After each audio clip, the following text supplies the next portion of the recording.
সন্দীপের মাথায় একটু পটি করে দিয়েছিল আর সন্দীপটা তো কেমন করে হাসছিল। নয়ন তো স্কুলে গিয়েছে একবার বাচ্চাই গিয়েছিল, আবার খাবার খেয়েছিল।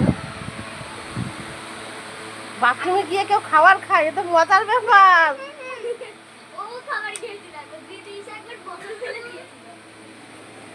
সন্দীপটা তো সবার সঙ্গে গিয়ে হেসে কেমন করে সবাইকে হাসছে। আর আশিসকে তো এখনো বলা হয়নি। এখানে না একটা মজার খেলা হচ্ছে, কিন্তু যে হাসবে তাকে কিন্তু সবাই পিটানো হবে। দারুণ একখানে মজার খেলা হচ্ছে।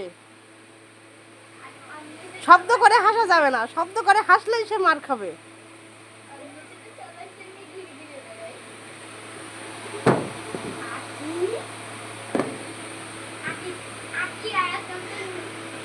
আখি একদম স্ট্যাচু হয়ে গেছে, আখি চোখও নড়ে না, কিছু নড়ে না, আখি একদম স্ট্যাচু। একটু একটু হাসি বেরোচ্ছে, আবার বন্ধ হয়ে গেল। এই সন্দীপ তো কথা বলে ফেলেছে।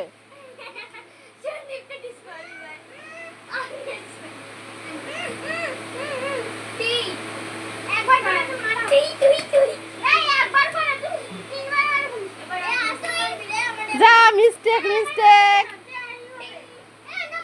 দারুণ মজার খেলা কিন্তু। তো তোমরা এরকম কে কে খেলেছো ছোটবেলায়? সত্যি ছোটবেলাটাই সব থেকে মজার সময়। একবার চলে গেলে সেটা আর ফেরত পাওয়া যায় না।